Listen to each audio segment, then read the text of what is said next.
আমাদের আকাশ সীমা কিন্তু সেফ, আমাদের সমুদ্র সীমা এখন পর্যন্ত আমরা বলতে পারি না যে পরিপূর্ণ সেফ। আমাদের প্রশাসনের বাহিনীগুলো আমরা বলতে পারি না সবগুলো দালাল মুক্ত, বিদেশি এজেন্ট মুক্ত আমরা বলতে পারি না।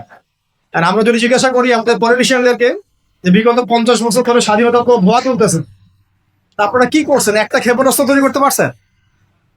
একটা ড্রোন কি বাংলাদেশে তৈরি করতে পারছেন? তাহলে এখন আসেন একটা বিষয় একটু আপনাদের সামনে স্পষ্ট করতে চাই যে কি কি সুফল হতে পারে যদি একটা ইসলামিক রাষ্ট্র ব্যবস্থা আমাদের মাথার উপরে আসে বা একটা ইসলামপন্থী গভর্নমেন্ট আমাদের মাথার উপরে আসে, তাহলে আমরা কি কি সুবিধা পাইতে পারি।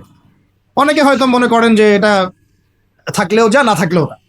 তো অনেকে আবার এগুলো নিয়ে আলোচনা করেন না বা করেন না, এতে করে এটা মাথা থেকে মাইনাস হয়ে গেছে। একটা বিষয় বুঝেন, এটা আসলে আমার একটা বুঝ আর কি, নিজের মতো করে বলছি। আর একটা বিষয় কি, একটা বিষয়ের অভিজ্ঞতা মানুষের না থাকলে সেই বিষয়টার মর্ম এহমিয়ত কিন্তু মানুষ বুঝে না। যেমন ধরেন আমরা যারা এখনো কক্সবাজারে কেউ যায় নাই, তাকে আপনি যতই বলেন যে সমুদ্রটা এমন, সমুদ্রটা ওই রকম, সমুদ্রের পাড়ে দাঁড়ালে এমন হয়, ওইখানে এত এইরকম বাতাস থাকে, মেরিন ড্রাইভ রোডটা এইরকম, সে কিন্তু কল্পনায় আনবে, কিন্তু সে কিন্তু উপলব্ধি করতে পারবে না। বুঝতে পারছি কথা? সিমিলারলি আপনি শুনেছেন যে মদিনা এমন, মক্কা এমন, কখনো যান নাই, আপনি কিন্তু উপলব্ধি করতে পারবেন না। রাষ্ট্র ক্ষমতায় আমরা দাড়িটুপিওয়ালা মানুষরা সংখ্যাগরিষ্ঠতা নিয়ে, হ্যাঁ, একেবারে পুরা রুটির টুকরাটা আমরা কখনো পাইনি এ পর্যন্ত।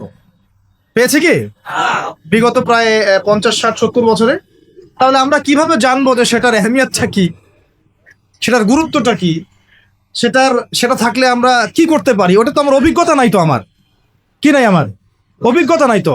কিন্তু দেখেন সেকুলারদেরকে দেখেন, এই ডেমোক্রেটিক সিস্টেমে যারা আছে তাদেরকে দেখেন, তারা কেউ 5 বছর থাকছে, কেউ 10 বছর থাকছে, কেউ 15 বছর থাকছে। তারা বুঝেছে যে তার মজাটা কি, এবং সেটা থাকলে সে কি করতে পারবে।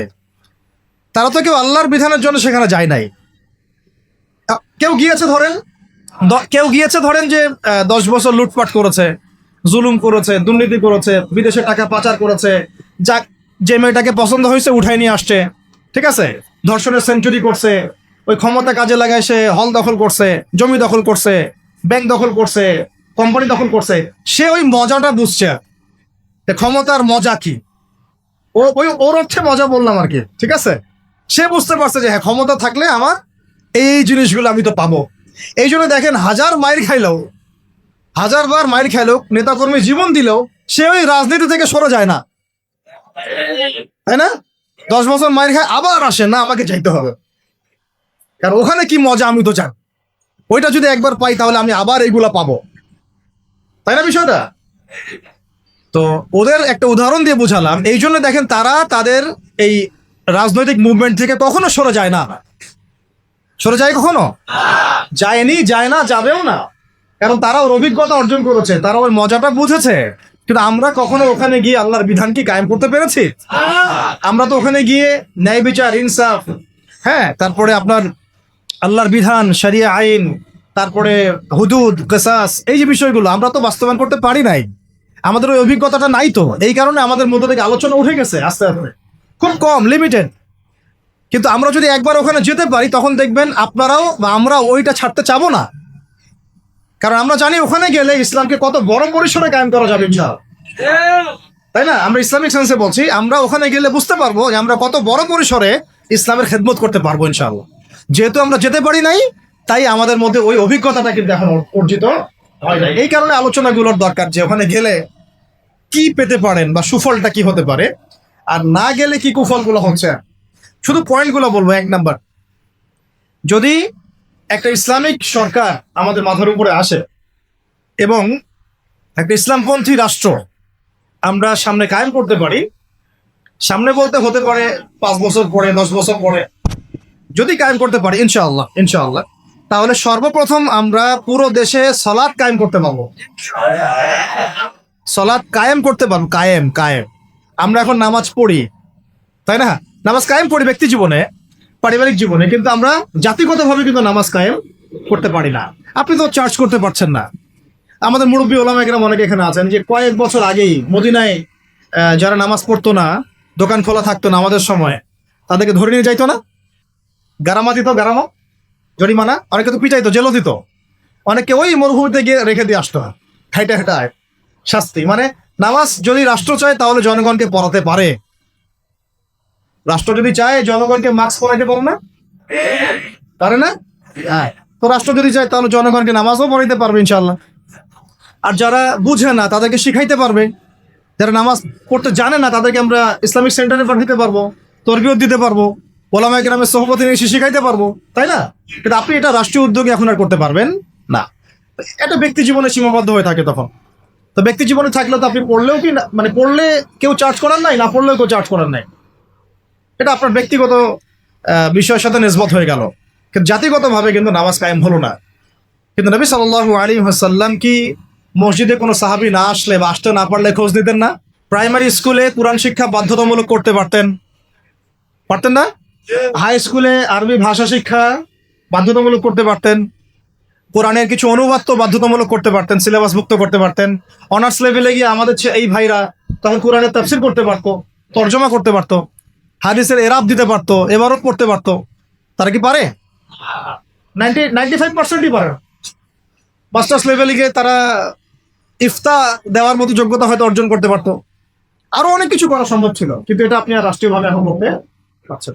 তাহলে একটা বিষয় হচ্ছে, দেখুন এক্সাম্পলটা বুঝেন, এখানে তো অনেক ফ্যাক্টরি আছে না আপনাদের এখানে, এটা দেখে মনে পড়লো আর কি উদাহরণটা, যে দেখেন ধরেন আমি একটা চাদর পরেছি, এখন এই চাদরটা ধরেন যে এক ভাই হাতে সেলাই করছে, 10 জন মিলে হাতে সেলাই করছে, 10টা চাদর উৎপন্ন হচ্ছে, আর এখানে একটা চাদর তৈরির ফ্যাক্টরি আছে, চাদর তৈরির ফ্যাক্টরি আছে। উৎপাদন কার বেশি হবে?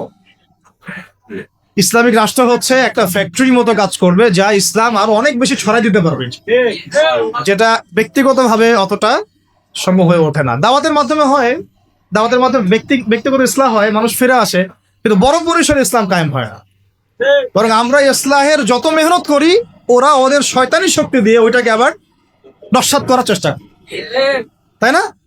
আমরা ইসলাহ করে মানুষকে আল্লাহর পথে ডাকার চেষ্টা করি, ওরা গান বাজায় দিল, কনসার্ট করাই দিল, পর্নোগ্রাফি চালু করে দিল, মেয়ে নাচাই দিল, আল্লাহ বিরুদ্ধে আইন 4টা 5টা চালু করে দিল, বাস আপনার মেহনতের উপর পানি পড়ে গেল, তাই না বিষয়টা? অথচ যদি আমরা একটা ইসলামিক স্টেটের দিকে যেতে পারতাম, ইসলামিক রাষ্ট্র ব্যবস্থার দিকে, তাহলে ওই ক্ষমতা আমাদের হাতে থাকতো যে তারা উপরের লেভেল থেকে ইসলাম বিরোধী কোনো শক্তিকে মানে আমাদের উপর চাপিয়ে দিতে পারতো না। 1 নাম্বার হচ্ছে আমরা নামাজ প্রতিষ্ঠা করতে পারতাম জাতিগতভাবে, যেটা আমরা এখন পারছি না। 2, আমরা যাকাত কায়েম করতে পারতাম, যাকাত প্রতিষ্ঠা করতে পারতাম রাষ্ট্রীয়ভাবে। এটা মুসলিমদের জন্য বলছি নামাজ এবং যাকাতের বিষয়গুলো, অমুসলিমদেরকে নিয়ে তো আমাদের এখন এভাবে ফিকির নাই। তারা আমাদের রাষ্ট্রে থাকবে, আমরা সহ অবস্থান করব, আমরা তাদের ধর্ম পালনে কোনো বাধা দিব না, আবার আমরা তাদের ধর্ম পালনের অংশও হব না। মানে না আমি মূর্তি ভাঙতে যাব, আর না আমি মূর্তি পাহারা দিব, আর না আমি মূর্তি গড়ে দিব। তারা লাকুম দীনুকুম ওয়ালিয়া দিন, তোমাদের দিন তোমরা পালন করো, আমাদের দিন আমরা পালন করবো।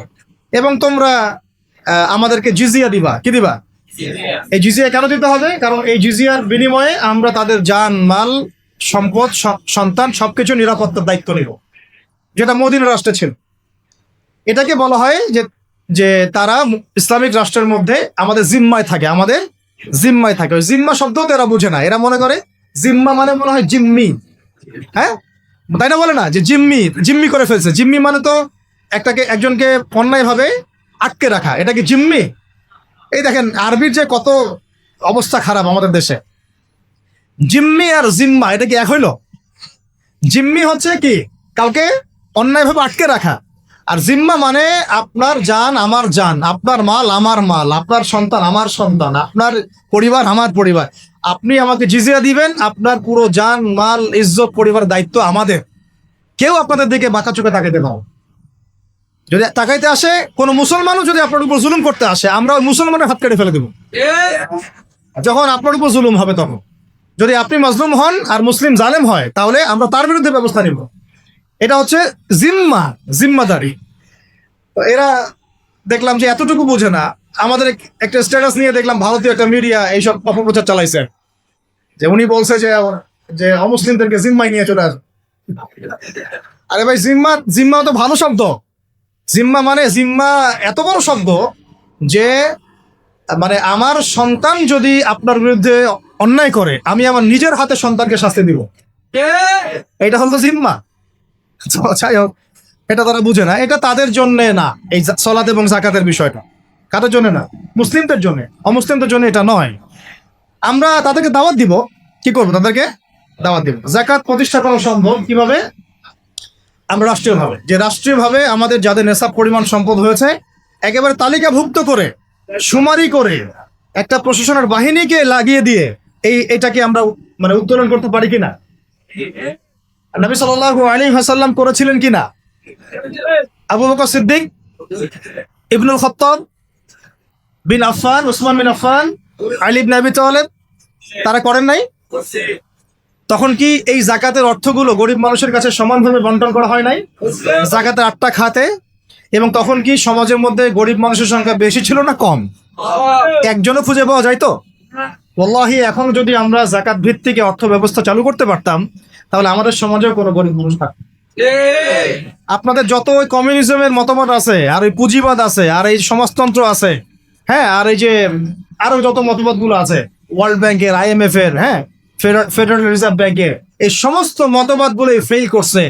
মানবতার কল্যাণে তারা কিছুই করতে পারেনি। মানবতার কল্যাণে প্র্যাকটিক্যালি কাজ করে দেখিয়েছেন নবী মুহাম্মদ সাল্লাল্লাহু আলাইহি ওয়াসাল্লাম কিভাবে ইসলামী এবং জাকাত ভিত্তিক অর্থ ব্যবস্থার মধ্য দিয়ে সমাজের দরিদ্র মানুষের হক আদায় করতে হয়, এটা তিনি দেখিয়ে দিয়েছেন। আপনারা সেটা কিছুই করতে পারেন, খালি এসব গদবাধা আমাদেরকে ইকোনমিক্সের বই পড়াইছে। ইকোনমিক্সের কি করছে?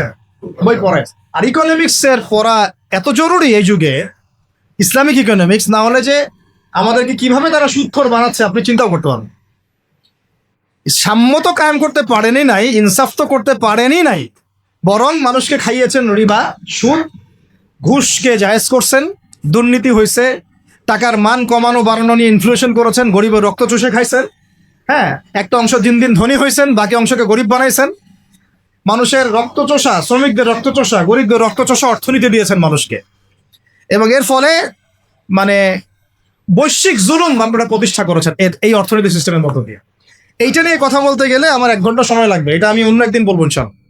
শুধু এই টপিকের উপর কথা বলবো ইনশাল্লাহ, যে বর্তমান অর্থ ব্যবস্থার ধোঁকাবাজি, বর্তমান অর্থ ব্যবস্থার অর্থনৈতিক সিস্টেমের ধোঁকাবাজি আপনি শুনলে আপনার চোখ কপালে চলে যাওয়া।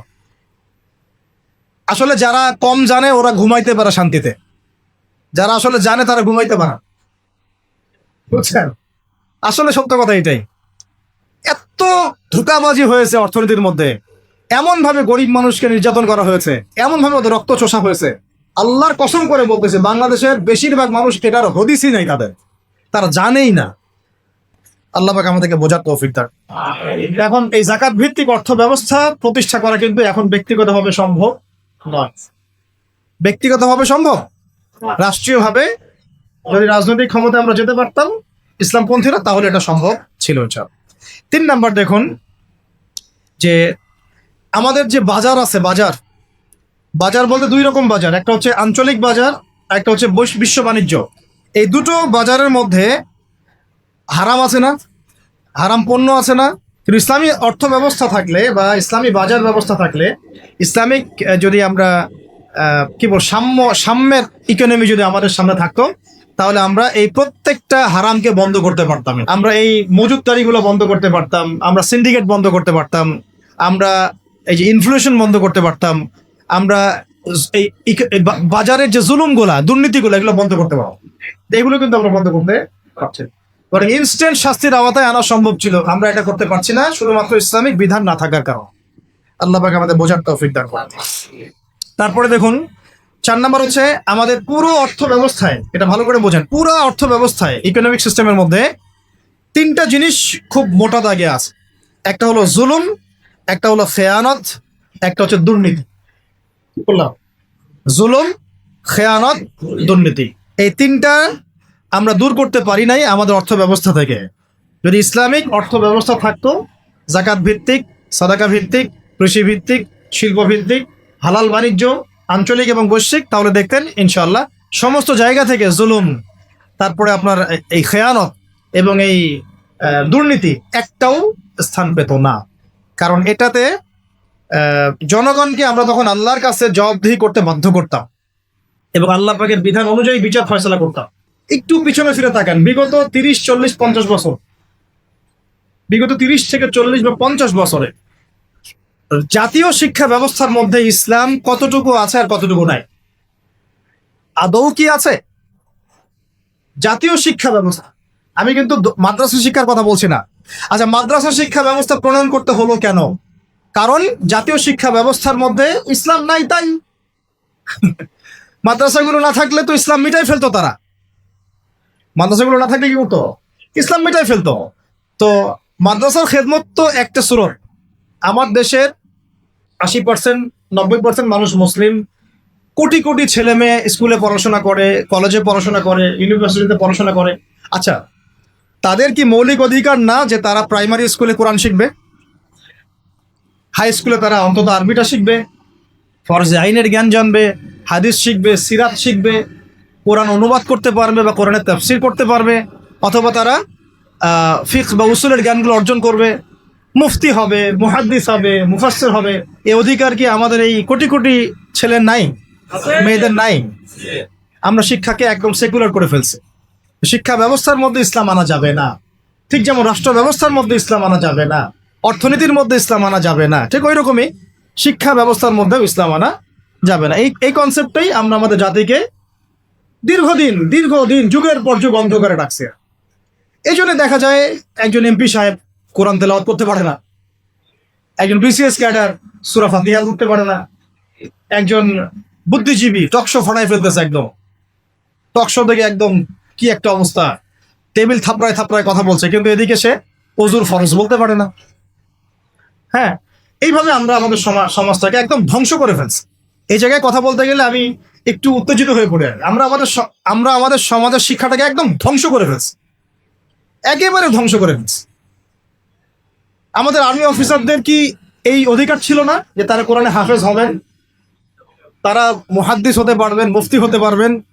হ্যাঁ, নবী সাল্লাল্লাহু আলাইহি ওয়াসাল্লামের যুগে যারা front line soldier, front line মুজাহিদ, তারা কি মুফতি ছিলেন না, মুহাদ্দিস ছিলেন না, কারি ছিলেন না, হাফেজ ছিলেন না? তাহলে আমাদের তো তারা ফ্রন্ট লাইন যোদ্ধা, তাদের মধ্যে কয়জন হাফেজ, কয়জন আলেম, কয়জন কারি, কয়জন মুফতি, কয়জন মুহাদ্দিস? অথচ তাদেরকে এগুলো শিখতে দেওয়া হয় নাই। কারণ তারা এগুলো শিখে যদি আবার আল্লাহর পথে ফিরে আসে, তারাই যদি আবার ইসলামের রাষ্ট্রের কথা বলেন।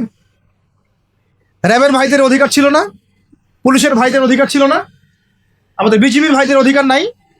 সবার অধিকার ছিল। বুদ্ধিজীবীদের, আমাদের ব্যবসায়ীদের, আমাদের যে আওয়াম জনগণ যারা, সবার অধিকার ছিল না?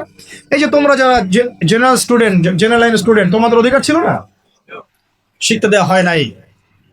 কিন্তু আমরা তাদেরকে মেসেজ দিতে চাই যে আপনাদের এটা শেখার পূর্ণ অধিকার আছে, এবং আপনারা যদি এগুলো শিখে আল্লাহকে চিনতে শিখেন, রাসূলকে চিনতে শিখেন, এবং ইসলামিক রাষ্ট্রের গুরুত্ব তাৎপর্য বুঝতে শিখেন, আল্লাহ পাক আপনাদেরকে এই যুগের খালিদের ওমর বানাই দেবেন ইনশাআল্লাহ।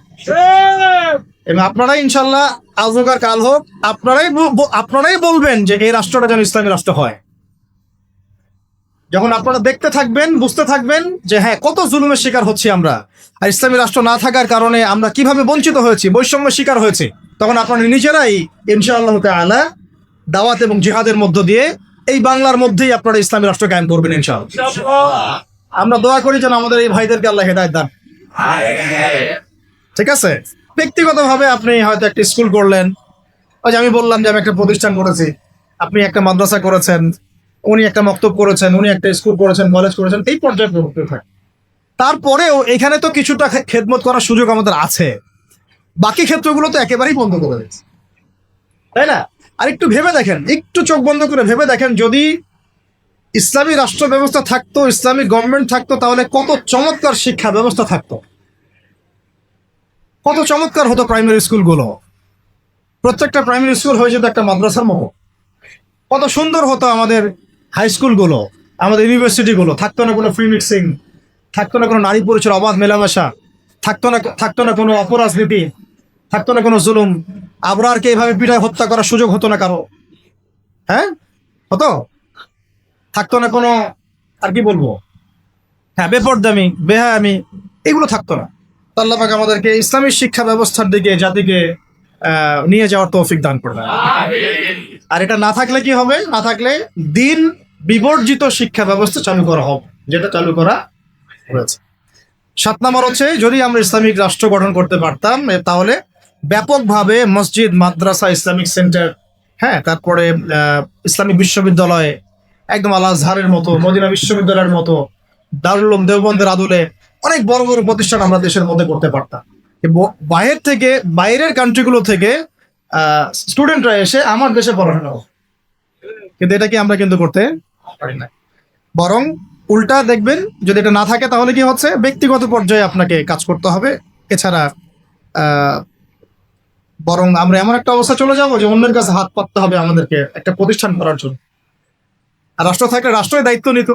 টিচারদের বেতন দিবে রাষ্ট্র, ওস্তাদদের বেতন দিবে রাষ্ট্র, ইমাম সাহেবদের বেতন দিবে রাষ্ট্র, তাদেরকে গাড়ি দেওয়া হবে, তাদেরকে ফ্ল্যাট দেওয়া হবে, তাদের তো অধিকার আছে, তাদেরকে রেশন দেওয়া হবে, তাদেরকে দেশের সম্পদ হিসেবে গড়ে তোলা হোক, এবং জাতির আকীদা আমলের সংস্কারের জন্য তাদেরকে রাষ্ট্র কাজে লাগাবে। বরং রাষ্ট্র একটা গঠনমূলক সিলেবাস প্রণয়ন করবে, যেটা পড়লে সবার মধ্যে যে মিসকনসেপশনস গুলো দূর হয়ে যাবে। সম্ভব ছিল? হয় নাই। আচ্ছা, এরপরে আসেন 8 নম্বর হচ্ছে যে আমাদের দেশের একটা অন্যতম গুরুত্বপূর্ণ ক্ষেত্র হচ্ছে কৃষি এবং শিল্প, তাই না? কৃষি এবং শিল্প। তো কৃষি এবং শিল্পের মধ্যে দুর্নীতি হয় নাই? কম না বেশি? তো এই দুইটা সেক্টর এত বেশি গুরুত্বপূর্ণ, যেটা রাষ্ট্রের অর্থনীতি গড়ার মূল কারিগর বলা যায়। তো কৃষি এবং শিল্পের সমস্ত দুর্নীতিকে বন্ধ করা সম্ভব ছিল যদি ইসলামী রাষ্ট্র ব্যবস্থাটা, যেটা আমরা করতে পারি নাই। কৃষক ভাইদেরকে অধিকার দেওয়া হয় নাই। যে পণ্যটার দাম এখানে 100 টাকা, দেখবেন সেই বেচারা বিক্রি করছে 10 টাকায়। কৃষকের সাথে সরাসরি সরকারের সম্পর্ক নেই, মাঝখানে বহু থার্ড পার্টি আছে। তাহলে ওদের উপর জুলুম হচ্ছে না? যে শ্রমিকের আপনি গার্মেন্টসে বেতন দিচ্ছেন 10,000 টাকা, 12,000 টাকা, এই পণ্যগুলোকে এক্সপোর্ট করে তারা কোটি কোটি টাকার বিজনেস করছে। তাদের এবং রাষ্ট্রের মাঝখানে একটা কি আছে, মধ্যস্থতা করার একটা মাঝখানে থার্ড পার্টি আছে। এই মাঝখানে অনেক টাকা পয়সা গায়েব হয়ে যাচ্ছে একবার উপরে। এর উপরে যাচ্ছে না, যাচ্ছে কানাডায়, সুইজারল্যান্ডে, সুইস ব্যাংকে, অমুক জায়গায়, তমুক জায়গায়। হ্যাঁ, তো এই যে গরিবের রক্তচোষা অর্থনীতি, এটা বন্ধ করা যেত যদি আমরা ইসলামী রাষ্ট্র ব্যবস্থা প্রণয়ন করতে। কি লম্বা হয়ে যাচ্ছে নাকি? আচ্ছা, 25টা পয়েন্ট বলবো আপনাদের ইনশাআল্লাহ। কয়টা? আজকের মতো 25টা, আরো আছে। যখন কিতাব আসবে ইনশাল্লাহ তখন আরো 50টা 100টাও পাবেন। এটা ইসলামী রাষ্ট্র ব্যবস্থা যদি না থাকে, তাহলে এই যে অনলাইন এবং অফলাইনে যত প্রিন্ট এবং ইলেকট্রনিক মিডিয়া আছে, এদের মিথ্যাচার আপনি বন্ধ করতে পারেন, এদের ইসলাম বিদ্বেষ আপনি বন্ধ করতে পারবেন না, এদের শয়তানি আপনি বন্ধ করতে পারবেন না। ওই প্রথম আলোর সামনে গিয়ে আপনি গরু জবাই করেন না, যাই করেন, ওর কিছুই যায় আসবেন, কিছু যায় আসবেন। ছেলে মানুষই হবে একটা, ওর কিছু যায় আসবে? শয়তানের এগুলোতে কিছু যায় আসে নাকি? তো যদি ইসলামী রাষ্ট্র ব্যবস্থা আপনার হাতে থাকতো, তাহলে আপনি আইন প্রণয়ন করে হোক, নীতি নির্ধারণ করে হোক, এবং আইনের সুশাসন নিশ্চিত করে হোক, ইসলামের স্বার্থকে সর্বোচ্চ অগ্রাধিকার দিয়ে আপনি এগুলোকে নিয়ন্ত্রণ করতে পারেন। ইসলামী শাস্তি এগুলা, দৌড়া, বেত্রাঘাত, হাত কেটে ফেলা, কি তাই না? রজম করা। এই জন্য এই ভয়ে তো বহু মানুষ চায় না ইসলামী রাষ্ট্র হোক। বহু মানুষ এই কারণে ইসলামী রাষ্ট্র চায় না যে ইসলামী রাষ্ট্র ব্যবস্থা আসলে পরে তাদের ব্যক্তি জীবনের গুনাহ তারা করতে পারবে না। কারণ ব্যক্তি জীবনে জেনা করে, ও তো চাইবে না ইসলামী রাষ্ট্র আসুক। ব্যক্তি জীবনে মদ খায়, ও তো চাইবে না যে মদ, আরে বাপরে বাপ, ইসলামী রাষ্ট্র আসলে তো 80টা বেত্রাঘাত করবে আমাকে, তাই না? ইসলামী রাষ্ট্র আসলে তো পরকিয়া করতে পারবে না। তখন তো আপনি ধরেন যে খোলামেলা এবং উন্মুক্ত কনসার্ট আপনি করতে পারবেন না। আপনি শুনলে বাসায় শুনবেন, ব্যক্তিগতভাবে পাপ করবেন, জনগণকে পাপি করাতে পারবেন না, তাই না? ইসলামী রাষ্ট্র আসলে অনেক সমস্যা আছে। আবার ওই সমস্যাগুলোর কারণে তারা আবার চায় না যে ইসলামী রাষ্ট্র আসুক। তো যাই হোক, চাক আর না চাক, একটা কথা বলে দেই, অনলাইনে দিয়ে দিব আমরা এগুলা। মানে কেউ চাক আর না চাক, কেউ চাক বা নাই বা চাক, আজ হোক আর কাল হোক, এই বাংলাদেশের বুকে ইসলামী রাষ্ট্র কায়েম হবেই হবে। কেউ এটাকে বদলাইতে পারবে? বলেন কেন পারবেন? কারণ নবী সাল্লাল্লাহু আলাইহি ওয়াসাল্লাম ভবিষ্যৎবাণী করেছেন যে একটা কাঁচা বাড়ি বাদ থাকবে না, একটা পাকা বাড়ি বাদ থাকবে না, যেখানে আল্লাহ পাক তার তাওহীদের কালিমা লা ইলাহা ইল্লাল্লাহ মুহাম্মাদুর রাসূলুল্লাহকে প্রবেশ করাবে না। ওরা যে বলছেন অখণ্ড ভারত হবে, হ্যাঁ অখণ্ড ভারত হবে ঠিকই, তবে সেটা হবে কিসের? ইসলামের এবং তাওহীদের কালিমা লা ইলাহা ইল্লাল্লাহ মুহাম্মাদুর রাসূলুল্লাহ। অপেক্ষা করতে থাকো তোমরা, অপেক্ষা করতে থাকো। ফান্তাযিরু ওয়া ইন্না মাআকুম মিনাল মুনতাযিরিন। কোনো সমস্যা নাই, কিন্তু এটা হবেই হবে ইনশাআল্লাহ। এরা তো গোমূত্র খায়, এরা কি খায়? যারা যারা গরুর পেশাব পান করে ওদের মাথায় কি থাকতে পারে? তো যখন ওগুলো খেয়ে নেশা মাথায় উঠে আর কি, তখন হেডাম দেখায়। বুঝতে পারছেন কথা? যাই হোক, আমরা দোয়া করি আল্লাহ তাদেরকে হেদায়েত দান করে। আবু জাহেলের জন্য তো দোয়া করা হয়েছিল না? আল্লাহ আবু জাহেল বা ওমর রাদিয়াল্লাহু আনহুর মধ্যে যাকে আপনি ভালোবাসেন আল্লাহ আপনি হেদায়েত দান করেন।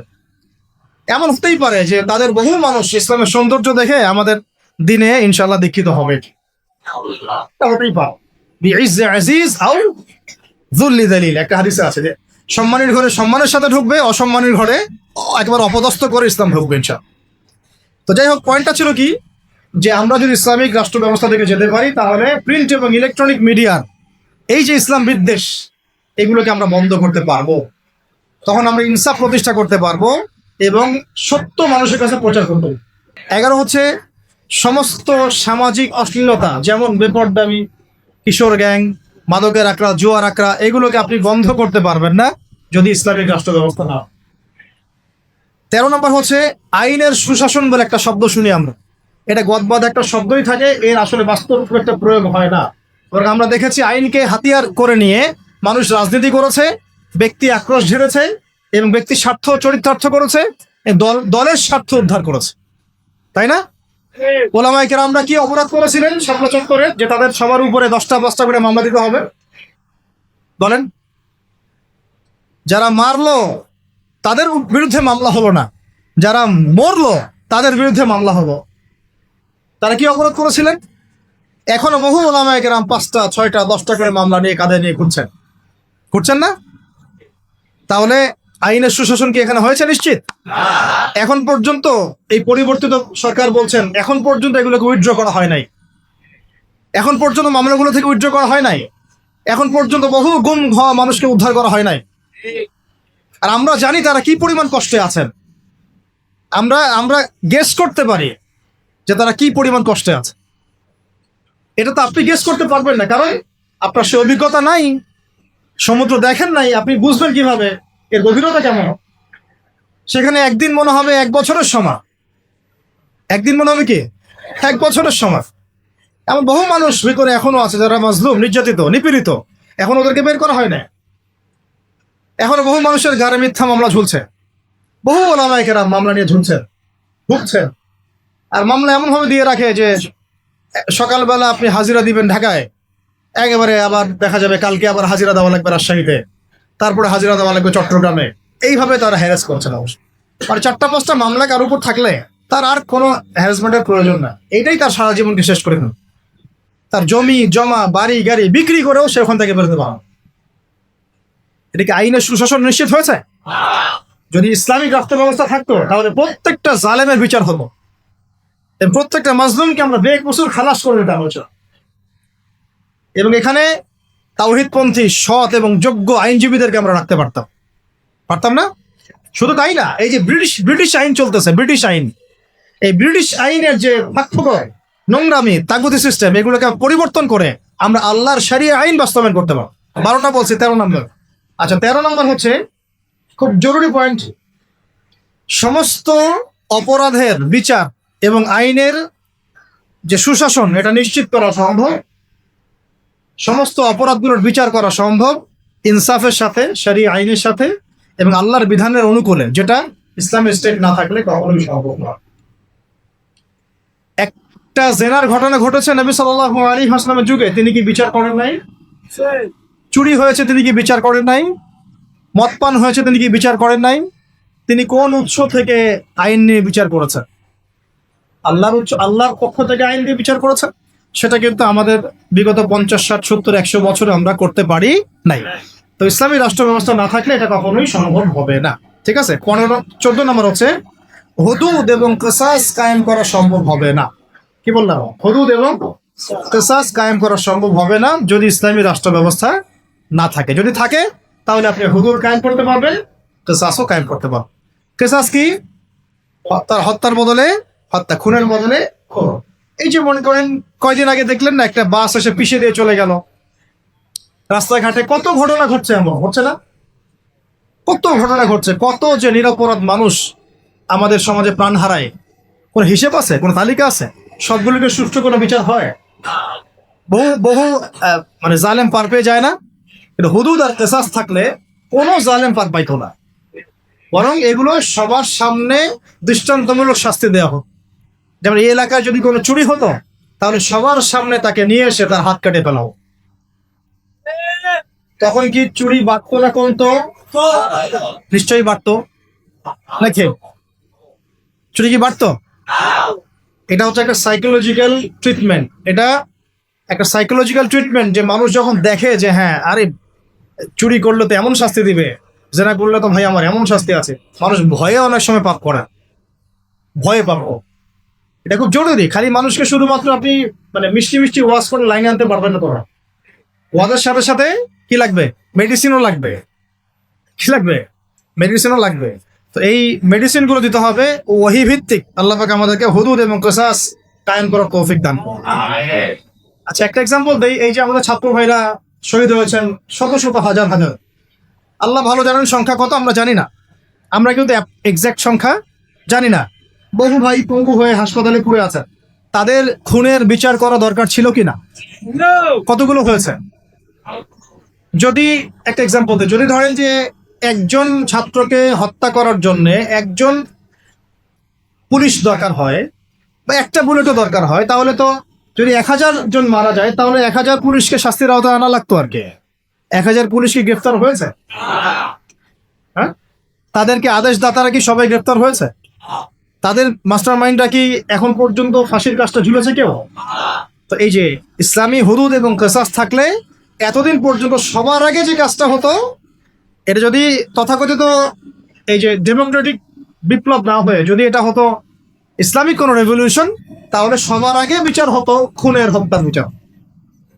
সবার আগে এই কাতিলদের কেসাস করা হবে। কিন্তু এটা কিন্তু হয় নাই, বিকজ এটা ইসলামিক মুভমেন্ট হয় নাই, এটা ইসলামিক কোন রেভলিউশন হয় নাই। যাই হোক, যা হয়েছে হয়েছে, যা হয়েছে হয়েছে। এখন আমরা চেষ্টা করব যেন জালেম আবার ফিরে না আসে, এবং মাজলুম যেন কখনো আবার নির্যাতিত না হয়, আর আস্তে আস্তে যেন আমরা ইসলামিক রাষ্ট্র ব্যবস্থার দিকে যেতে পারি। আমরা জানি যে একদিনে আমরা যেতে পারবো, একদিনে কি পারবো? আলোচনাগুলো তো ওঠা উচিত, সবার জানা উচিত, জনসচেতনতা তৈরি করা উচিত। আজ হোক আর কাল হোক, ইনশাল্লাহ হবেই হবে ইনশাল্লাহ।